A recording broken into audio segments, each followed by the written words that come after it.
ರಾಜ್ಯದೆಲ್ಲೆಡೆ ಸಂಕ್ರಾಂತಿ ಹಬ್ಬದ ಸಡಗರ ಸಂಭ್ರಮ ಈಗ ಮನೆ ಮಾಡಿದೆ. ಗವಿಗಂಗಾಧರೇಶ್ವರ ದೇವಸ್ಥಾನದಲ್ಲಿ ವಿಶೇಷ ಪೂಜೆ ನಡೀತಾ ಇದೆ. ಬೆಂಗಳೂರಿನ ಪ್ರಸಿದ್ಧ ಪುರಾಣ ಗವಿಗಂಗಾಧರೇಶ್ವರ ದೇವಸ್ಥಾನ ಇದು. ಅಲ್ಲಿನ ದೃಶ್ಯಾವಳಿಗಳನ್ನು ನೋಡ್ತಾ ಇದ್ದೀರಿ. ರಾಜ್ಯದೆಲ್ಲೆಡೆ ಕೂಡ ಹಬ್ಬದ ಸಂಭ್ರಮ ಸಡಗರ ಇದೆ. ಬಟ್ ಬಹಳ ವಿಶೇಷವಾಗಿ ಬೆಂಗಳೂರಿನ ಗವಿಗಂಗಾಧರೇಶ್ವರ ದೇವಸ್ಥಾನದಲ್ಲಿ ಬೆಳಗ್ಗೆಯಿಂದಲೇ ಭಕ್ತರು ದೇವಾಲಯಕ್ಕೆ ಭೇಟಿಯನ್ನು ನೀಡಿ ದೇವರ ದರ್ಶನವನ್ನು ಪಡೆದು ಪೂಜಾ ವಿಧಿವಿಧಾನದಲ್ಲಿ ಭಾಗಿಯಾಗ್ತಾ ಇದ್ದಾರೆ. ಇಂದು ಶಿವಲಿಂಗವನ್ನು ಸ್ಪರ್ಶಿಸಲಿದೆ ಸೂರ್ಯನ ರಶ್ಮಿ. ಅಪರೂಪವಾದಂಥ ಸನ್ನಿವೇಶಕ್ಕೆ ಸಿದ್ಧವಾಗ್ತಾ ಇದೆ ದೇವಸ್ಥಾನ. ಮಾಹಿತಿಯನ್ನು ನೀಡ್ತಾರೆ ನಮ್ಮ ಪ್ರತಿನಿಧಿ ಅಂಕಿತಾ. ನೇರ ಸಂಪರ್ಕಕ್ಕೆ ಜಾಯ್ನ್ ಆಗಿದ್ದಾರೆ. ಅಂಕಿತಾ, ತಾವೀಗಾಗಲೇ ದೇವಾಲಯದ ಬಳಿ ಇದ್ರಿ. ಇವತ್ತು ಸಾಯಂಕಾಲ 5 ಗಂಟೆ 2 ನಿಮಿಷದಿಂದ 5 ಗಂಟೆ 5 ನಿಮಿಷದ ತನಕ ಸೂರ್ಯನ ಕಿರಣಗಳು ಸ್ಪರ್ಶಿಸುತ್ತೆ ಶಿವಲಿಂಗವನ್ನು. ಈಗ ಅಲ್ಲಿರುವಂಥ ವಾತಾವರಣವನ್ನು ವಿವರಣೆ ನೀಡೋದಾದರೆ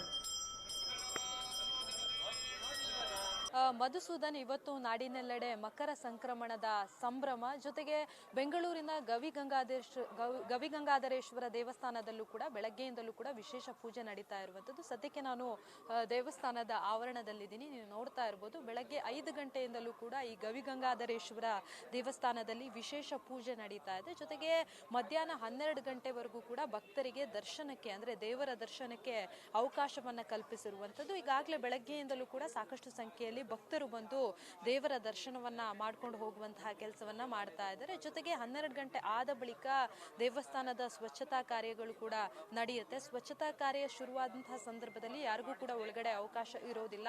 ಅದಾದ ಮೇಲೆ, ಅಂದ್ರೆ ದಕ್ಷಿಣ ಪಥದಿಂದ ಉತ್ತರಾಯಣಕ್ಕೆ ಸಂಚರಿಸುವಂತಹ ಸಂದರ್ಭದಲ್ಲಿ ಸೂರ್ಯನ ಕಿರಣಗಳು ಏನು ಶಿವಲಿಂಗವನ್ನ ಸ್ಪರ್ಶ ಮಾಡುತ್ತೆ, ಆ ಸಂದರ್ಭದಲ್ಲಿ ದೇವರನ್ನ ನೋಡೋದಕ್ಕೆ ಸಾರ್ವಜನಿಕರಿಗೆ LED ಸ್ಕ್ರೀನ್ಗಳ ಅಳವಡಿಕೆಯನ್ನ ಕೂಡ ಮಾಡಿರುವಂಥದ್ದು. ಅಂದ್ರೆ ಯಾವುದೇ ರೀತಿಯಲ್ಲಿ ತೊಂದರೆ ಆಗಬಾರ್ದು ಅನ್ನೋ ಕಾರಣಕ್ಕೆ ಬೇಕಾದಂತಹ ಎಲ್ಲ ವ್ಯವಸ್ಥೆಗಳನ್ನ ಮಾಡ್ಕೊಂಡಿದ್ದಾರೆ. ಬೆಳಗ್ಗೆಯಿಂದಲೂ ಕೂಡ ಸಾಕಷ್ಟು ಸಂಖ್ಯೆಯಲ್ಲಿ ಜನ ಕೂಡ ಬರ್ತಾ ಇರುವಂಥದ್ದು ನೋಡ್ತಾ ಇರ್ಬೋದು ನೀವು. ಸುಮಾರು ಜನ ಬಂದು ದೇವರ ದರ್ಶನವನ್ನು ಪಡ್ಕೊಂಡು ಹೋಗುವಂತಹ ಕೆಲಸವನ್ನ ಕೂಡ ಮಾಡ್ತಾ ಇದ್ದಾರೆ. ಅಂದ್ರೆ ಇವತ್ತು, ಅಂದ್ರೆ ಈ ಒಂದು ಸೂರ್ಯನ ರಶ್ಮಿ ಸ್ಪರ್ಶ ಆದ ಬಳಿಕವೂ ಕೂಡ ವಿಶೇಷ ಪೂಜೆ ಪುನಸ್ಕಾರಗಳನ್ನ ಮಾಡಲಾಗುತ್ತೆ. ಅದಾದ ಮೇಲೆ ಸಂಜೆ ಮಾತ್ರ ದೇವಸ್ಥಾನಕ್ಕೆ ಭಕ್ತರಿಗೆ ಬರೋದಕ್ಕೆ ಅವಕಾಶವನ್ನು ಕೂಡ ಕಲ್ಪಿಸಿರುವಂಥದ್ದು. ಸಾಕಷ್ಟು ಸಂಖ್ಯೆಯಲ್ಲಿ ಜನ ಕೂಡ ಬರುವಂತಹ ಕೆಲಸವನ್ನ ಮಾಡ್ತಾ ಇದ್ದಾರೆ. ಮಾತನಾಡಿಸ್ತಾ ಹೋಗ್ತೀನಿ. ಸರ್, ಮಕರ ಸಂಕ್ರಾಂತಿ ದೇವರ ದರ್ಶನಕ್ಕೆ ಬಂದಿದ್ದೀರಾ, ಏನು ಹೇಳ್ತೀರಾ? ಹೊಸ ಬುತ್ತಿ ನಾವು ಹೊಸನ ತುಂಬ ಚೆನ್ನಾಗಿ ನಡೆಯುತ್ತೆ. ಆಮೇಲೆ ಇದು ಸೂರ್ಯ ಗವಿಗಂಗಾ ದೇವಸ್ಥಾನ ಸೂರ್ಯ ಕಿರಣ ಬೀಳುತ್ತೆ. ಭಾಳ ಮಹಿಮೆ ಇದೆ ಇಲ್ಲಿ ಗಂಗಾಧರೇಶ್ವರಂದು. ನಮ್ಮ ಹೆಸರು ಭೈರ ಅಂತ.